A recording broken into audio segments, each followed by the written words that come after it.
Today we are going to drive this 2017 Golf R for the first time in our channel. In cool part pictures, this car looks like it doesn't have big problems. It looks very minor issues on the bumper and on the side as well. But as soon as I got it home, I got it delivered all the way to my home right here. I found that there is this side right here, it's a little off. So I had to send it to the body shop or the framing machine so I can get it adjusted so I'll be able to install the crash bar. And then once we got the crash bar installed, things start to show that it has more problems on the AC condenser and on the cooler and then the intercooler. At that time I was thinking, all right, so this is maybe it has a problem. Why don't we make this problem something even better replacement to this part with performance part? So I went and they got one of the best intercoolers for aftermarkets and the AC condenser and the radiators. We got everything brand new and installed professionally.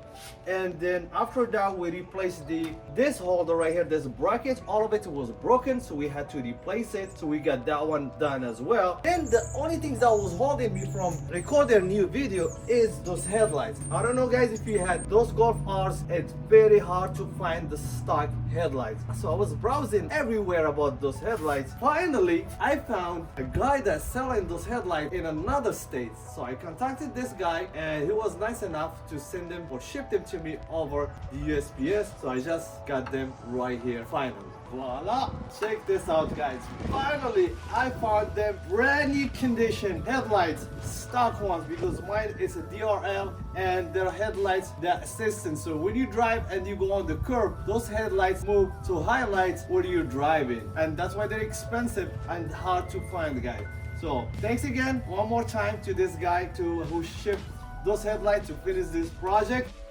Guys, a lot of things has been done to this car behind the scene, and I'm very excited to share all of that in one video and the next one. Also, I'm going to reveal the price of how much I actually paid for this car at Cool Parts. You will be surprised. So guys, stay tuned, subscribe to the channel, you'll be first to see it.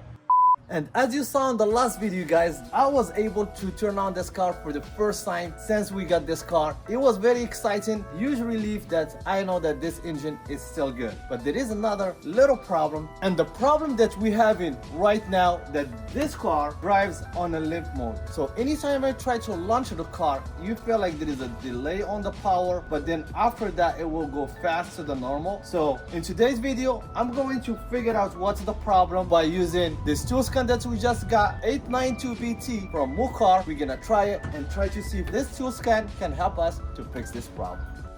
This 89B2 has a wireless connection to your car. You can connect it to your OBD2 sensor and they should read your car. And the first thing that I did, I connected to the car and then I went to the live data. Usually if you don't know about live data, this one will tell you the range between what is normal on your car and what is not normal. So it will give you like a range, which you can see right here. You select and then it will go. And then as you can see, I'm gonna pause it for a second to what the problem that I found this on this car. First thing that caught my eyes is the O2 sensor was minus 128 and it should be on the other side between 0 and 4. So first thing that I start checking the O2 sensor to see what's causing that problem, and then I went to the OBD2 to run it as well, just to make sure is the problem also is reading on the tool scan, which is on bank 1, sensor 1, the voltage is too low. So first thing that I had to do, go check out the O2 sensor. So let me show you guys the location of this oxygen sensor. Right here, this is the downstream O2 sensor. This is the upstream O2 sensor. And this is the wire, is the black one that goes all the way here. And this is on a tie spot all the way in right here. So let's go find out the socket, the right socket to remove it. Hopefully I do have one for sure. So this is my little box right here for the O2 sensor, and they always open from one side. This one is not going to be the right one. This one You see? Yeah, that's the one right here, guys. Check this one. It's a 22 millimeter 7x8, and it's open on the side. And this is O2 sensor from an old car. I believe this is from the Camaro that they had. If you guys want to watch the video, you can see it and the way how it works. So basically, you just slide it on the side here where the wire, you slide it and goes all the way inside. There you go, something similar. And then it will be on here and the wire goes on the side and you will remove it. Okay, so let me remove this one and show you what we found. And to remove this one, guys, it's very simple process. You just slide it right here, push this button, and you'll be able to take it off. Very simple. Take it off, then you just keep going. So you keep going right here. Take it off. Take off this one right here as well. Off. Off. And then we put the socket. We put this socket right here, guys, inside. And then we just twist and keep twisting. Same time, this one right here.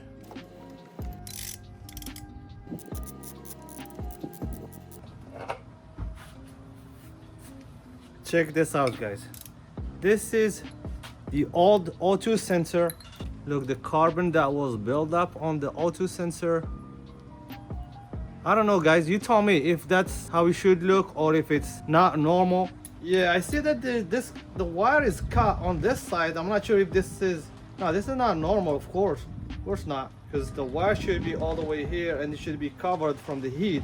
I am going to replace it anyway because this is not normal. I'm not sure if I can repair it or inside is bad because it's not reading how it's supposed to. I'm going to replace it with the new one. I'm gonna get one with the warranty. If that's not the one that's working, then I can just put this one back or see if that fixes the problem. And the first thing that I did is order a brand new O2 sensor upstream, and then as soon as I replace it, check this out.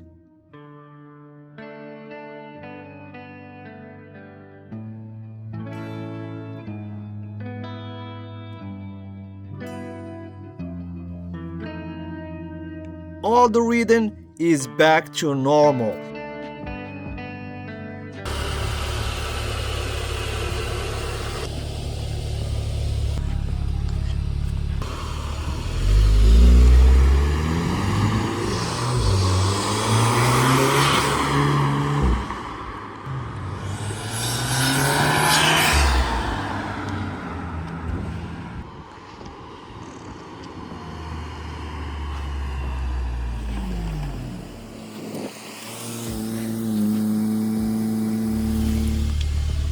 Cars drives amazing, guys.